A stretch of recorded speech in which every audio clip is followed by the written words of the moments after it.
김용민의 석간 브리핑. 안녕하십니까. 김용민의 석간 브리핑 2015년 10월 21일 수요일 저녁입니다. 조국 서울대 교수의 SNS 글이 화제입니다. 안철수 새정치민주연합 전 대표에 대한 고언인데요. 한번 들어보시죠. 대선 이후 안철수 현상은 사라졌다. 대선 후보 지지율은 7 내지 8%를 넘지 못하고 있다.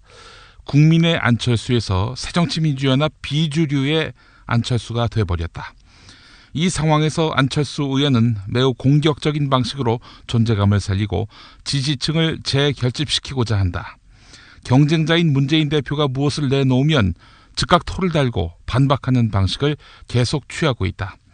이 전략은 일정한 성과를 거두었다. 언론 노출도 많아졌고 과거 캠프 사람 일부도 다시 모이는 것으로 한다. 그러나 이런 식으로는 잘 안 될 것 같다. 안철수 의원은 아직 지구가 아니라 화성에 있다. 안철수가 부활하려면 새정치민주연합 비주류 정치인처럼 움직이면 안 된다. 그 경우 그는 김한길의 파트너일 뿐이다. 그런 모습이 싫어서 과거 안철수 현상이 생긴 것인데 말이다. 그리고 눈에 힘을 주고 거친 말투를 구사한다고 리더십이 생기는 것이 아니다. 안철수 의원 참모진들이 안철수 부활보다는 안철수를 내세워서 자신들의 자리를 확보하려는 것 아닌가 걱정이다. 안철수를 완전히 망치는 첩경이다. 안철수 의원이 개파와 거리가 있는 당직자들을 만나 솔직한 고언을 듣기를 권한다. 네, 이렇게 밝혔습니다. 김용민의 석간 브리핑, 간추린 뉴스부터 살펴드립니다. 전국 가정 어린이집이 정부의 보육 예산 줄이기에 맞서서 이달 말 집단 휴원에 들어갈 계획을 밝혀 보육 대란이 우려됩니다.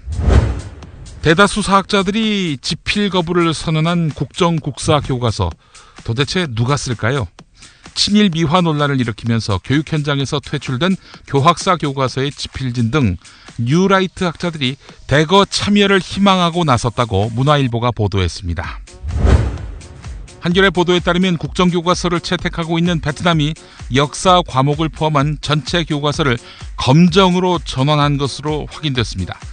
국정교과서를 폐지하라는 유엔 권고를 받아들인 것인데요. 이로써 아시아에서 국정교과서를 고수하는 나라는 북한, 방글라데시에 이어서 국정화를 강행하려는 우리나라뿐일 전망입니다.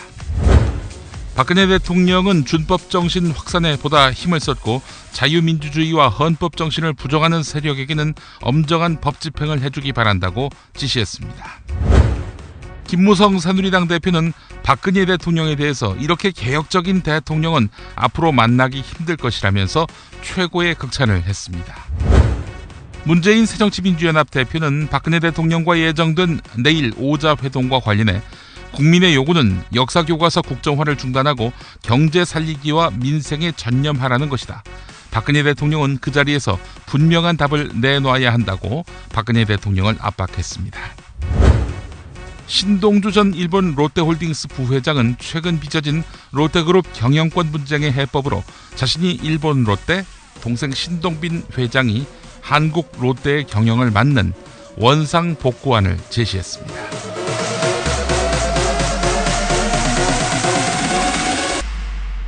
(7,000원) 운전자 보험과 함께하는 김용민의 석간 브리핑입니다. 아우, 저 사고 큰데 사람이 많이 다쳤겠어요. 아니, 저 차량은 뭐가 그리 급하다고 과속 운전에 끼어들기까지 하나? 아니, 근데 운전자 보험은 가입했을까? 운전자 보험이요? 저런 인사사고 때에는 상대방한테 형사 합의금을 지불해주는 운전자 보험 말이에요.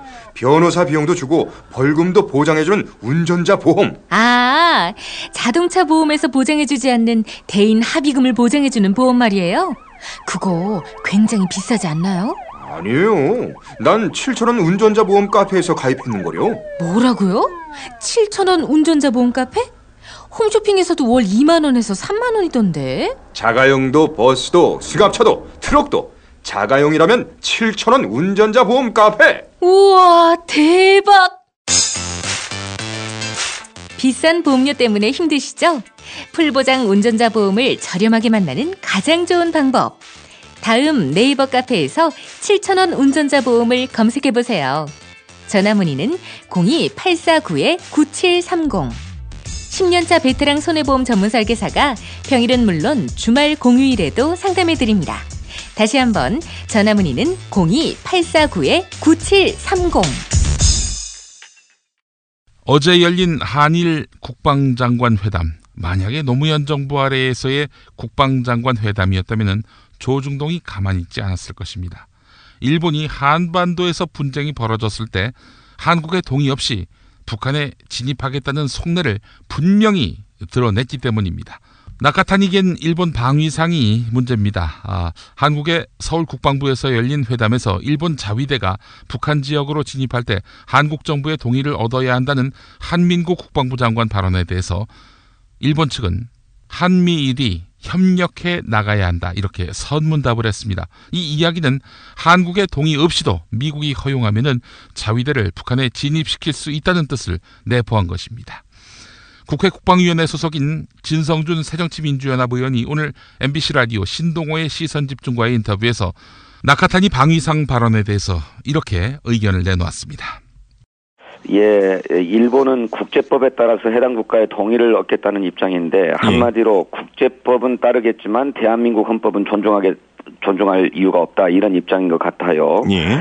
실제로 방위성의 설명에 따르면 대한민국이 유효하게 지배하고 있는 범위는 이른바 휴전선 남쪽이다, 이렇게 이해하고 있다고 일본 방위성이 설명하고 있거든요. 예. 그러니까 북한에 대해서는 한국의 동의 없이 진출할 수 있다, 이런 입장을 견지하고 있는 것으로 보입니다. 예. 이것은 매우 우려할 만한 사안으로 북한 역시 대한민국의 영토라고 하는 점은 대한민국 헌법에 분명하게 규정되어 있기 때문에 예. 한반도 상황과 관련해서는 한국의 동의를 분명하게 얻어야 된다라고 하는 입장을 거듭 강조하고 싶습니다. 예. 일단 국방부 입장은 그렇습니다. 한미일 3국이 협의할 경우에는 한국 의견이 역시 중요하기 때문에 결국 한국 견해를 존중하겠다는 뜻이다, 이렇게 해석을 했는데 동의하시는지요? 그것은 다소 좀 주관적인 해석인 것 같아요. 예. 지난 5월 30일 날에 한미일 3국의 국방부 장관 회담이 있었습니다. 예. 당시에도 이 문제와 관련해서는 한미일 3국 간에 협의해야 될 문제다, 이런 입장을 확인한 바 있는데, 문제는 미국이 자국의 방위 부담을 덜기 위해서 일본의 집단적 자위권을 용인하고 오히려 추동한 측면이 있습니다. 그래서 한반도에서 상황이 발생했을 때 일본이 적극적으로 안보 역할을 해주기를 미국은 요구하고 있습니다. 예. 또 하나는 전시작전 통제권, 우리 군에 대한 전시작전 통제권을 미국이 가지고 있기 때문에 미국의 작전적 필요에 따라서 미일 동맹이라고 하는 틀을 이용해서 일본의 자위대의 한반도 진출을 강하게 요구할 수 있는 상황이기 때문에 그렇게 우리의 희망대로만 해석하는 것은 성급한 것이다, 이렇게 생각합니다. 실제 니온게이자이 신문에 따르면 나카타니 방위상은 자위대가 한국 영역에 진입할 때 한국의 동의를 받는 문제와 관련해서는 한국의 지배가 유효한 범위는 휴전선의 남쪽이다, 이렇게 말했습니다. 한편 미국으로부터 한국형 전투기 사업과 관련해 기술 이전을 거부당한 우리 정부, 김종대 정의당 국방기획단장이 한마디 했습니다. 기존 사업의 백지화를 통해서만 대안 마련이 모색될 수 있다, 이런 이야기였습니다. 공개방송 자리였습니다. 격이 없이 이야기하는 자리라는 점을 전제로 국민TV 김종대 정욱식의 진짜 안보에서 밝힌 말을 소개해드립니다. 나 이거 열받아서 나 이제 조금 나 이거 이제 입이 풀리는데. 그러니까 지금 주철기 외교안보 수석이 경질되고 김규현 그 안보실 제일차장이 이제 수석으로 승진하고 새롭게 이제 기용이 된 상황인데 이게 이제 KF 사업에 유탄을 맞은 결과란 말이죠. 요거에 대해서 좀 총평을 좀 부탁을 안 드릴 수 없을 것 같아요. 그러니까 미국 가서 개망신 당하고 돌아와가지고 화풀이로 주철기 수석의 모가지를 댕강 날려버렸는데 참 유치해서 못 보겠습니다. 유치해서. 내 지금 많이 참고 있습니다. 욕 안 하려고. 사실 이거 정치권에 안 갔으면 예전에 하던 방식으로 나가요. 그런데 이제 저도 이미지 관리 때문에 내가 이 정도 얘기하는 건데 도대체 거기 가가지고 죽은 자식 불알 만지는 것도 아니고 그래 이미 다 끝난 기술 이전 얘기를 했다가 돌아와서 수석을 잘랐는데 정말 자르려면 누굴 잘라야 됩니까? 작년에 미국의 F-35 그거 구매를 거의 뭐 불법으로 초법으로 다 그 강행해가지고 이 지경 만든 게 오늘날 사태인데 그거 누가 주도했습니까? 아시지 않습니까? 예. 청와대 안보실장이 한 겁니다. 주철기 그 양반 원래 FX에 F자도 몰라요. 그 사람은 이런 거 해본 적도 없고 단지 작년에 정보 관리를 조금 잘못했다. 뭐 기술 이전 안 주기로 한 거를 갖다가 제때 보고를 안 했다. 이 얘기를 하는데 아니 그걸 보고해야 합니까? 얼마나 많은 정보망들이 청와대에 있는데 그거 알아보는데 10분도 안 걸려요. 10분도. 근데 주철기 수석한테 이걸 해가지고 수석 날리는 걸로 꼬리 자르기를 해버리겠다. 아이 웃기는 소리 좀 하지 마십시오. KFX는 총 26조 원짜리 사업입니다. 그런데 지금 미국이 같이 공동 개발하기로 하고 사업에 안 들어오고 있습니다. 두 번째로 기술도 안 주고 있습니다. 이거 지금 국제 미아가 돼가지고 돈은 지금도 나가고 있어요. 작년부터 국방 예산에 이미 반영이 돼가지고 지금 돈이 나가고 있는 겁니다. 그러면 이거 제때 안 되면 어떻게 되느냐? 박근혜 대통령 뭐라 그랬습니까? 국가 항공산업은 창조 경제의 꽃이며 국가 신성장 동력이라고 얘기를 자기가 했습니다. 그리고 자기가 망가뜨리고 있어요. 사업 자체가 파산이에요, 지금. 완전히 무너지게 생겼습니다. 그래 놓고 주철기 자른다. 제일 모르는 사람, 제일 관계없는 사람, 한 명 자른다는 겁니다. 아니, 이런 식으로 해가지고 그동안의 정책의 파행과 난맥을 적당히 마무리 짓고 아무런 대안도 안 내놓고 있습니다. 아무런 대안도. 사실 살다가 이렇게. 왜 대안을 안 내놨습니까? 이건 박근혜의 4대강 사업이에요. 국방부 대변인이 과학자의 의지로 돌파하겠다. 과학자의 의지로. 그러니까 잘해보라 그래. 대안을 내놓은 것 같다 이렇게 폄하를 하세요. 잘해보라 그래. 그리고 과학자의 의지 좋고. 그런데 노벨상도 하나 못 타본 나라가 과학은 의지로 하는 게 아니라 이성으로 하는 겁니다. 자유로운 사고와 이성과 탐구 정신으로 하는 게 과학이에요. 지가 과학이 뭔지 알아. 그리고 그건 의지가 아니고. 그리고 그런 과학을 하는 자유로운 사고와 정신은 박근혜 대통령이 다 갉아먹었어요. 다 자기가 잠식하고 있어요. 남의 사고를 통제하겠다는 사람 아닙니까? 새마을 정신으로 한다 그러면 내가 조금 이해는 가지. 그러니까 새마을 정신으로 새마을 정신으로 전투기를 만들겠다. 그렇게 얘기를 새마을 운동과 과학자의 의지가 결합돼서 이제 한국 전투기를 만들겠다. 안 되면 국정원 기무사 다 동원해가지고 박정희식으로 조져서 하겠다. 과학자들 모아놓고. 그렇지. 그럼 의지로 한다 그러지. 그러니까 도대체 말도 안 되는 이게 21세기 문명 사회에서 속아웃을 얘기를 해버리니.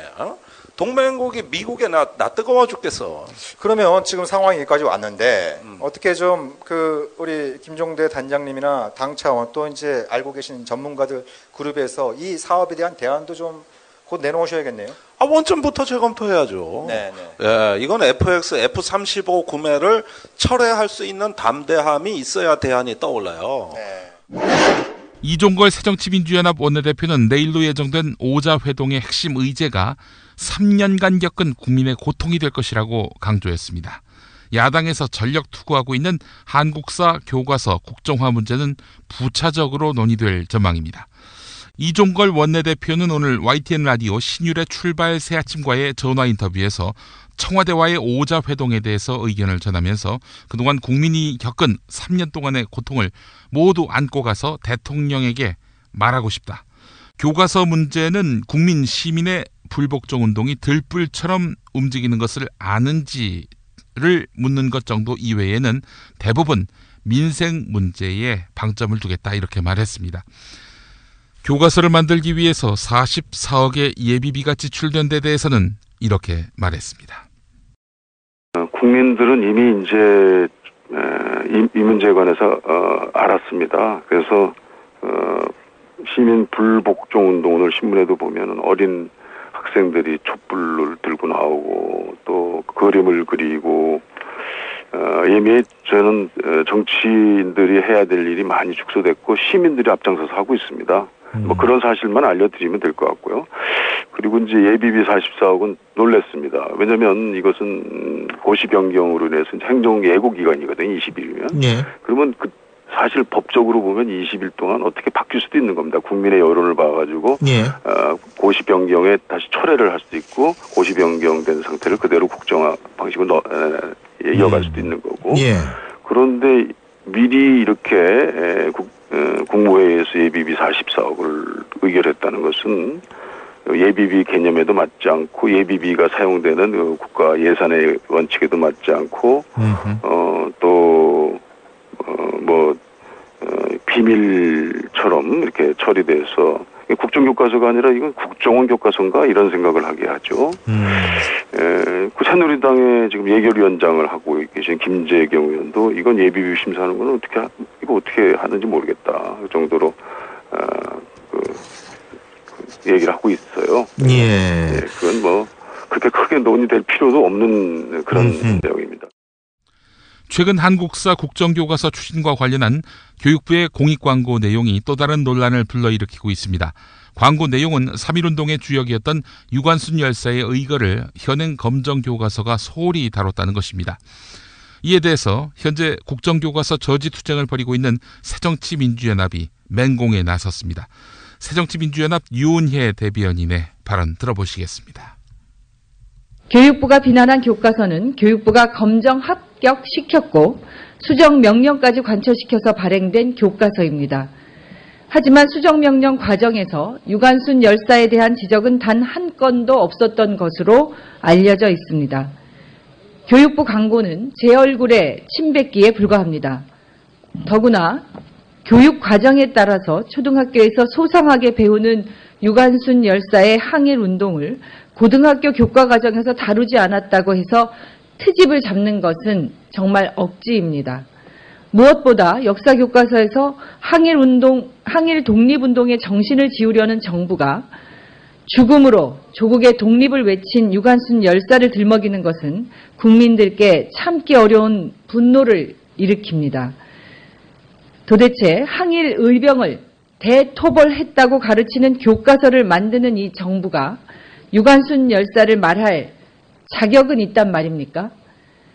재난에 사용해야 할 예비비를 군사작전하듯 빼내서 친일 교과서에 쏟아 부으려고 하고 역사와 국민을 기만하는 허위 왜곡 광고를 만드는 정부의 행태가 참을 수 없을 만큼 파렴치합니다. 그렇게라도 하지 않으면 국정교과서를 반대하는 국민 여론을 뒤집을 길이 없다는 것을 시인하는 것일 뿐 거짓말 광고로 국민을 속일 수는 없습니다. 박근혜 정부는 국민을 속여서 친일 독재 미화 국정교과서를 만들려는 책동을 즉각 중단할 것을 촉구합니다. 정부가 내년도 예산안에서 세월호 특별조사위원회가 요청한 예산 가운데 단 31%만을 편성해 논란이 일고 있는 가운데 이석태 세월호 특별조사위원장이 국회에 출석해서 제대로 된 예산 배정을 호소했습니다.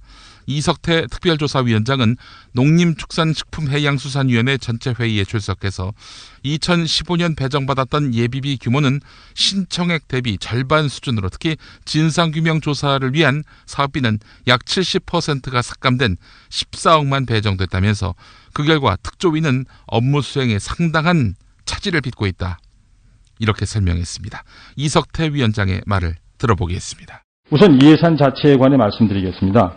2016년에 예정받았던 예비 규모는 신청액 대비 절반 수준이었습니다. 당초 159억 원을 요청했으나 89억 원만 배정되었습니다. 특히 진상규명 조사 등을 위한 사업비는 40억 원을 신청하였으나 약 70%가 삭감된 14억 원만이 배정되었습니다. 그 결과 특조위는 업무 수행에 상당한 지장을 받고 있습니다. 예를 들어 보겠습니다.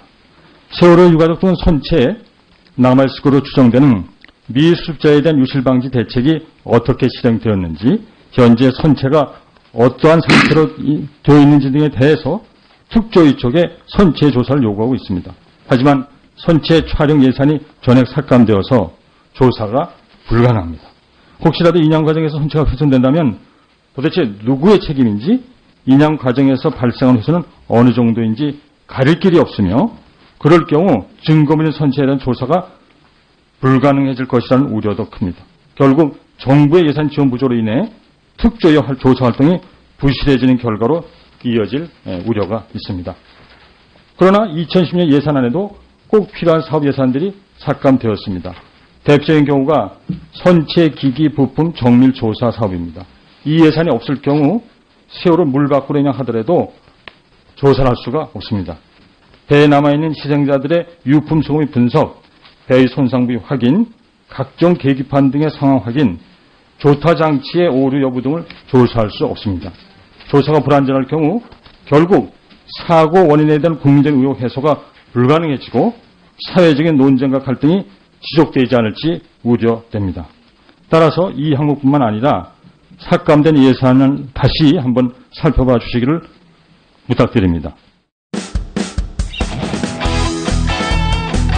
브리핑의 선두주자 김용민이 오늘 하루의 이슈와 쟁점을 짚어드립니다. In 4, 3, 2, 1, roll in. 김용민의 속건 브리핑.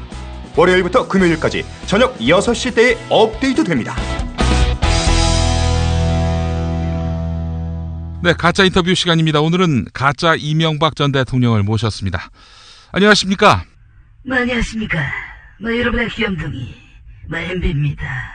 요즘 어떻게 지내십니까? 뭐하긴요. 전직 대통령으로서 민생과 경제 걱정하면서 지낸다. 이렇게 말씀드리겠습니다. 그 형님 이상득 전 의원은 어떻게 지내십니까? 형님이요? 형님하고 같이 안 산지는 오래입니다. 저 대학 다닐 때 이미 분가하셨습니다. 그 이상득 전 의원의 포스코 비리 관련한 수사 어떻게 보고 계십니까? 혹시 그 불똥이 튈까봐 염려하시는 건 아니시고요, 본인한테. 저나 우리 형이나 멘탈은 포스코에서 만든 철만큼 두껍습니다. 우리 형제 모두 다 포항 출신이라는 점은 다 알고 있는 사실 아닙니까? 아드님은 어떻게 지내시죠? 뭐요? 아들은 왜요? 아니 근황 토크하는 시간 아닙니까? 그 아드님이 보니까 말이죠, 참 똑똑하고 반듯하고 순수하고 무엇보다도 마약은 절대 손에 안 댔을 것 같다는 확신이 저한테 있습니다. 김 박사는 정봉주처럼 명예훼손하다가 감옥에 갈 것 같지 않다. 이런 확신을 저도 갖고 있습니다. 아, 이거 피장파장이군요.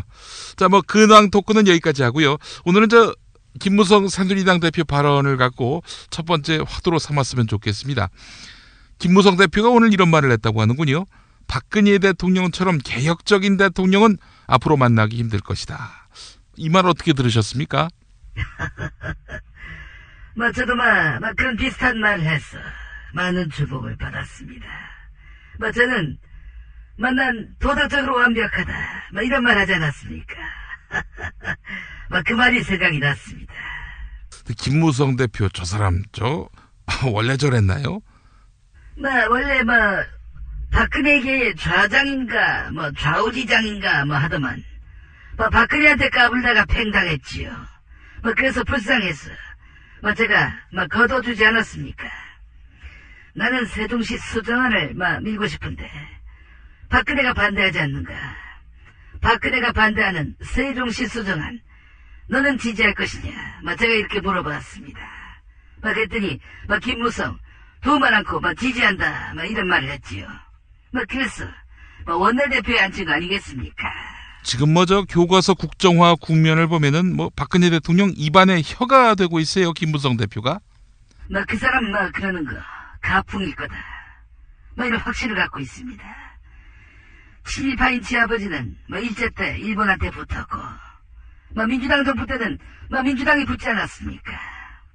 김무성이도 나 때는 나한테 또 박근혜 때는 또 박근혜한테 붙지 않았던가 이런 확신을 갖고 있습니다. 그래도 노무현 대통령 때는 야당인 한나라당에서 뼈를 묻었죠? 그럼 어리석은 질문이 어디 있는가? 노무현이가 김무성이 불러줬겠는가? 그래서 불러준 사람 없으니까 한나라당이 남았던 거 아니겠는가? 이런 생각입니다. 또 그때 김무성이가 노무현이를 대통령으로 여기지 않겠다 이렇게 호언장담했지요? 내가 봤을 때 노무현이 지금 박근혜 하는 식으로 힘자랑했다면, 그러니까 검찰 동원해서 수사하고 압박하고 저렇게 했다면은 할 수 없는 거죠. 그 김무성 대표 사위의 마약 사건은 어떻게 생각하십니까?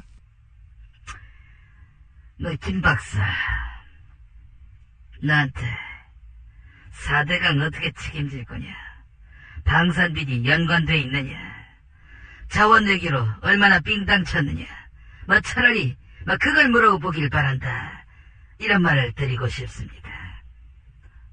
네, 알겠습니다. 박근혜 대통령님의 지금 교과서 국정화 드라이브 어떻게 보십니까? 누구 말도 안 들을 것 같아요. 그냥 딱 목표를 정해놓고 최선을 다해서 달려가던데 보니까 말이죠. 그 점이 나와 박 대통령의 차이가 아닌가 이런 생각이 듭니다. 난 원래 사기를 치지 않습니까? 근데 상대방에서 내가 하는 게 사기인 걸 알아차리면 저는 발을 뺍니다. 그런 맛이 나한테 있는데 박근혜는 확신하고 밀어붙이니까 저건 못 말릴 거다, 이런 확신을 갖고 있습니다. 이런 이야기가 참 우습습니다마는 이명박 전 대통령님은 정말 끝끝내 국민들이 반대하면은 접는 그런 맛이라도 있었어요. 조국 교수가 했던 말이 있습니다. 이명박이가 그리울 날이 올 거라고. 저를 다시 찾는다면 다시 정치권으로 나설 마음도 있습니다. 4대강 사업은 지금부터가 시작이거든요. 예? 무슨 말씀이십니까? 4대강 사업의 풀네임이 4대강 살리기 사업 아닙니까? 지금 4대강이 완전히 죽었으니 이제 4대강을 살릴 때가 됐다. 살려야 한다. 박근혜 대통령이 불리해지면 언제든 이명박 전 대통령의 과거를 털어서 제물로 삼을 것이다. 이런 추측은 여전합니다. 어떻게 보십니까? 그래 보라지요. 내는 물론이고 상덕이 형도 어떻게 못 건드리는 뭔가의 카리스마. 그런 게 나를 보호하고 있다. 내주는 강한 성이여, 방패와 병기 대신이. 그게 아드님도 보호하고 있는 거군요. 나 아들 얘기 하지 말라 했다, 콱 그냥. 너 불도저한테 깔려버텨 편육으로 만들어줄 수가 있어. 아니, 아드님을 주님께서 주야로 지켜주신다. 주님이 강한 성이다. 이런 얘기 아닙니까? 하여간 가짜 MB와의 인터뷰는 이 정도로 마무리해야 될 것 같습니다. 솔직히 자주 모시긴 힘들 것 같아요. 가짜 티가 너무 많이 나서 성대모사를 좀 더 연마한 다음에나 모셔야 할 것 같습니다. 한마디만 하지. 나는 가짜 MB지만 MB한테 가짜 대통령이라고 하는 사람 아무도 없다. 왜냐하면 나는 투표도 개표도 모두 이겼거든. 투표와 개표 모두 이긴 대통령이라고. 이것만 알아줘야 된다. 특히 박 대통령 알아줘야 된다. 독재 정권을 두둔하고 여성을 차별하며 성소수자를 저주한 바울을 새로 고쳐 읽습니다. 맨 얼굴의 예수의 저자 김용민 박사가 쓴 바울 새로 읽기, 살찐 로마서 고쳐 읽기. 진정한 민주주의자, 확신을 가진 평등주의자, 그래서 건강한 그리스도인, 바로 바울이었습니다. 왜냐고요? 예스24, 알라딘, 교보문고 등 주요 서점에서 10월 20일부터 만나보세요. 김용민의 신간 살찐 로마서 고쳐 읽기 1위에서 나왔습니다.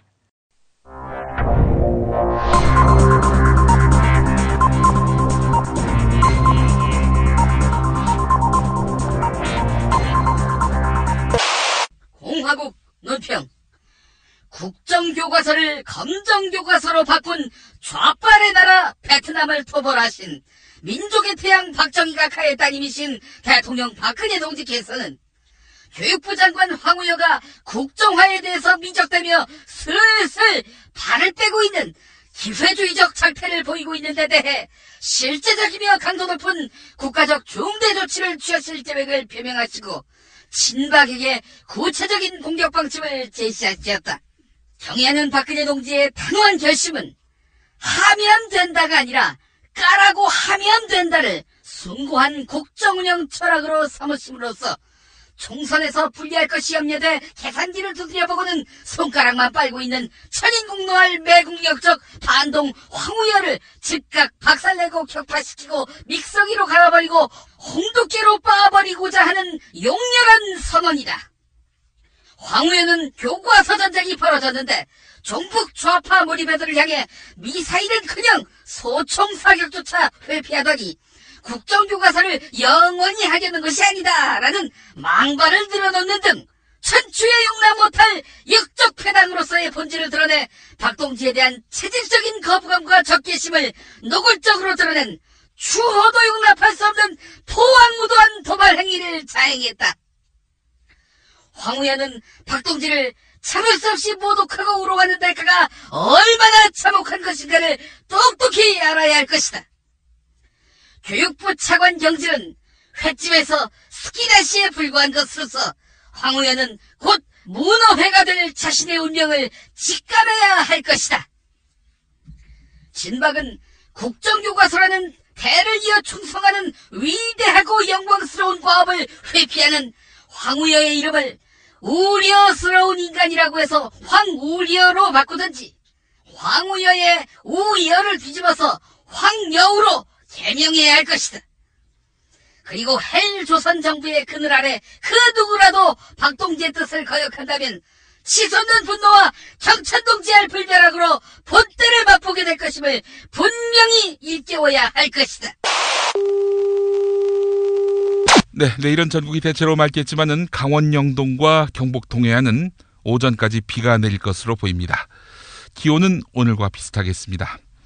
기상청은 당분간 내륙을 중심으로 낮과 밤의 기온차가 10도 이상 크게 나겠으니 건강관리에 유의하라고 당부했습니다. 석간 브리핑 마치겠습니다. 내일 아침 조간에서 다시 뵙겠습니다.